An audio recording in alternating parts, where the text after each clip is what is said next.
Good day to you, ladies and gentlemen, and all the great people on the other side of the screen. Welcome to Academic Driving YouTube channel. What I do here, I'm reading my articles about cars and science. In particular, today I'll do some philosophy. My name is Osnir. In real life, I'm kind of researcher, but especially for you, I'll trying to popularize science, to broaden your horizons, as well as to get the feedback from you and just to whether I'm doing something right or wrong.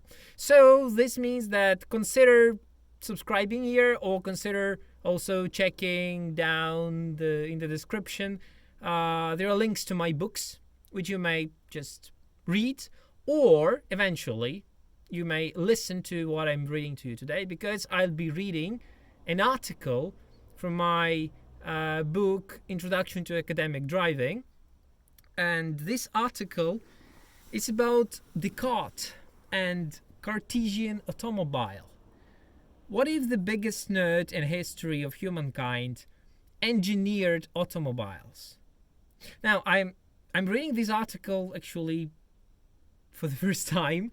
Therefore, please, for the first time in a long period of time. Therefore, please, I beg your pardon for mispronunciations and maybe some confusions. Hopefully this won't spoil your experience. Now, let us go into that stuff. My favorite RPG has always been Baldur's Gate 2, Shadows of Amn, from the 2000s. Forgotten Realms, Dungeons and Dragons, juicy and involving gameplay. Launching it for the first time, I was asked to create a protagonist. Standard procedure. A bunch of choices were at my disposal, divided between two major extremes: mages and fighters. Mages looked smart and weird, brainy anorexic nerds. In the name of a common good, they could cast a spell which would kill everyone in the neighborhood. But they always needed time and concentration. One example of mage was Aerie, a winged elf who could join your group. She was completely lost in reality. As for the fighters, they were usually portrayed as mountains of muscle. They took action fast and did not care much for the consequences. Their brain functionality was capped at the level of hypothalamus.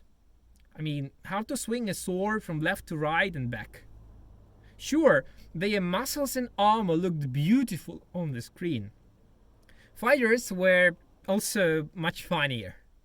The best example here is a berserk ranger called Minsk, along with his best companion, the hamster Boo. They used to have long conversation with one another. And now you may think, hey mate, you are so old with these games from 2000s. And you may be right, but still I'm not as ancient as James May with his abacus. The crazy mages, nerds and scientists who could destroy humanity in the name of the common good are not that rare even in our three-dimensional reality. Let us take, for example, Professor Freeman Dyson with his Orion project.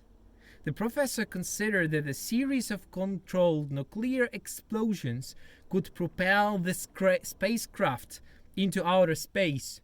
A huge, city-like interstellar spacecraft, 400 meters in diameter, with 8 million tons in mass, with 1,800 bomb engines on board.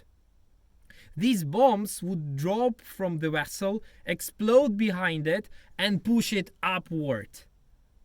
Dear citizens of the planet Earth, can you imagine the magnitude of the nuclear fallout after the launch? Looks scary, eh? But what a progressive idea it was! The biggest nerd in the history of humankind, though, was René Descartes, living in 1596 to 1650. At least I perceive this man as the biggest nerd. Descartes was a French-born intellectual, mathematician, and philosopher who spent almost half of his life in the Netherlands and is considered to be the star of the Dutch Golden Age. Moreover, from global perspective, he is regarded as one of the founding fathers of modern Western science and philosophy. Why was he that outstanding? Because he said that everything we see, touch, smell, taste, and hear is a lie, or is likely to be a lie. Our senses are unreliable. Having left a rock concert, we hardly hear people speaking to us on a quiet street.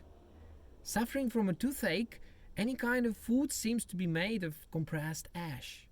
And yes, here comes that dress designed by Roman originals. Is it black and blue or white and gold? Who can guarantee that even when we are fully healthy and in good mood, our perception of the world is relevant? Moreover, who can guarantee that our dream is not real or that our reality is not a dream? Maybe we are living in the Wachowski's matrix, a big simulation, and perceive what we are allowed or what we are physically capable of perceiving? Descartes claimed that all knowledge about the world which humankind had collected before him was untrustworthy. It required testing. This sounds similar to what the rapper B.O.B. claims today about the planet Earth, that it is flat and NASA lies. However, the major difference between B.O.B. and Descartes is that the latter was smart enough to test the knowledge in an unbiased way. He used his brains and applied mathematics. Descartes started from the assumption that everything exists around us because it is rational.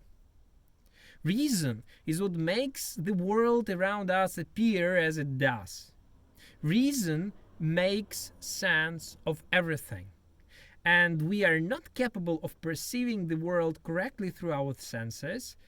We should apply the most unbiased way of uncovering that reason and finding true nature of things. This requires thinking about reason and testing these thoughts through algebra and geometry. It was Descartes who eventually claimed cogito ergo sum, or I think, therefore I exist.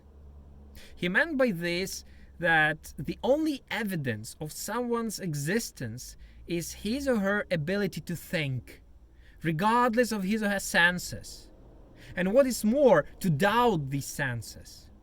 He praised the human ability of deduction. In a nutshell, Descartes believed that it is impossible to separate thought and Homo sapiens, or literally the wise man. The only proper way to present any thought is to write it down in formulae. The overall correctness of any thought should be tested through a number of mathematical operations. Minsk would probably shout out here, I have lost myself in your words, but Boo thinks you are just ducky. My earlier article about car souls was based on that Cartesian perspective and skepticism of the senses. Because of this, one of the commentators named me a soulless person, which was unexpected actually. My intention was to shed some light on the nature of the unique emotions which drivers experience and usually define as a car's soul. I argued that these emotions occur as a side effect of certain technological solutions and processes which make the car move. In other words, smart engineering nurtures unique emotions. The latter are very subjective as they exist only for us and depend only on our senses. Instead, the physics behind the internal combustion, aerodynamics, the tire grip is an objective thing. It can be calculated and written down in formulae. Thus, our sensing the car's performance does not equal the belief that the car has a soul. This brings me to the point that, from the Cartesian perspective, emotions have very little value. Actually, emotions make the truth look more obscure. The acknowledgement of these emotions and seeking the reasons behind them is of much greater importance. Now, if Descartes engineered the car, he would probably start with a blank piece of paper and thousands of formulae in his head. Forget tradition. He would start inventing the perfect vehicle with a perfect engine, the perpetuum mobile, from scratch. The best aerodynamics, the best handling, the best propulsion, the golden ratio of design. He would be guided by the reason of making a perfect car, the perfect car, and thus every dubious technical solution would be immediately disregarded. At the very end, he would mathematically test all solutions and arrive at the best. This is completely opposite to the approach which says, let us make something that looks beautiful and see how it goes, like Alfa Romeo sometimes does. Descartes would probably get rid of the internal combustion engine. They vibrate, emit gases, weigh a lot, and are not that efficient. Electric motors? Their batteries have limited range, limited life, and pollute nature while being produced or recycled. The steam engine may work out. Cheap to run, easy to maintain, environmentally friendly, but they overheat and are under-efficient. However, let us stick to this solution for a moment. The perfect car should be light. What else apart from the steam engine would make it light? Carbon fiber parts. Fine, what else? Maybe some parts of the car can be thrown away. Wheels, for instance. Why not? Forget the tradition. Descartes might have mathematically calculated that a wheelless car can move, but then the steam engine falls out. A different engine is needed. A linear induction motor? Quantum vacuum thruster? A compressor of time and space as envisioned by Alcubierre? Actually, why not? This will also make the car faster and safer. At this point, Descartes, with his perfect rationalism, might have arrived at the point of no car at all. A myriad of formulas and calculations could have led him to invent a good old teleport. Minsk would probably shout out here, "Butt kicking for godness!" This speculation on the perfect Cartesian automobile raises another issue. What is the difference between objective reality, the pure truth, and formal reality, the way human beings perceive the pure truth? The second reality is our sense-based idea of the first.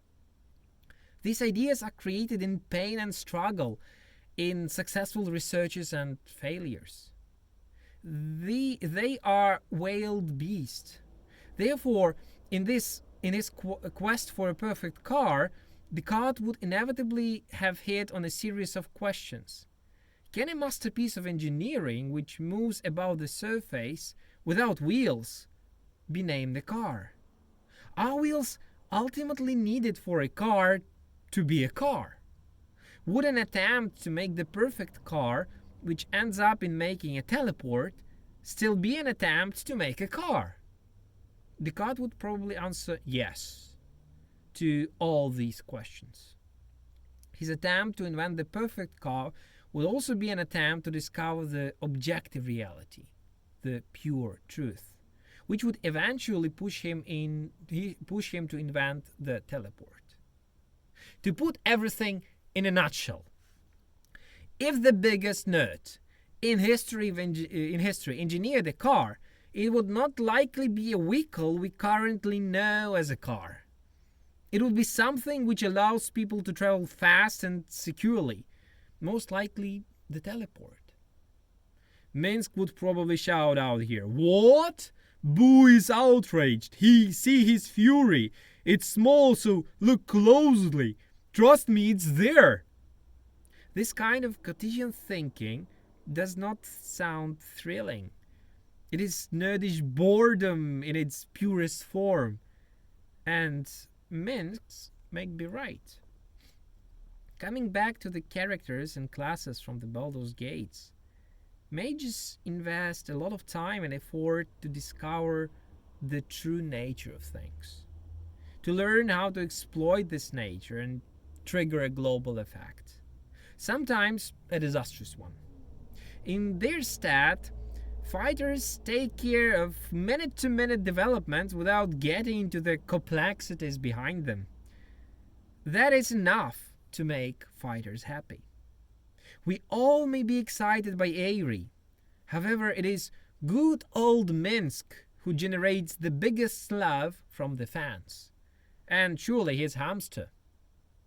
We all may be excited by Cartesian perfectionism and rationalism, but it is the fumes of petrol, the sight of an open road, the touch of a leather steering wheel, and the sound of an engine which makes us enjoy driving. Postscriptum. One more interesting bit of knowledge. Physicists have arrived mathematically at the conclusion that we, as parts of the universe, exist in many more dimensions of space-time than we can sense. Not in 3, but in 11. At least 11. Check out the M theory. Postscriptum. What I wrote about is a great simplification of Descartes' ideas. I also selected only those of his ideas which fit my story about cars. Descartes was a much wider looking individual. The world's best nerd. Do not forget it. Now, ladies and gentlemen, thank you for being with me. I hope you liked that story. And if you do, again, consider having a look at my books somewhere below and subscribe for more stories. Thank you for being with me and have a nice day.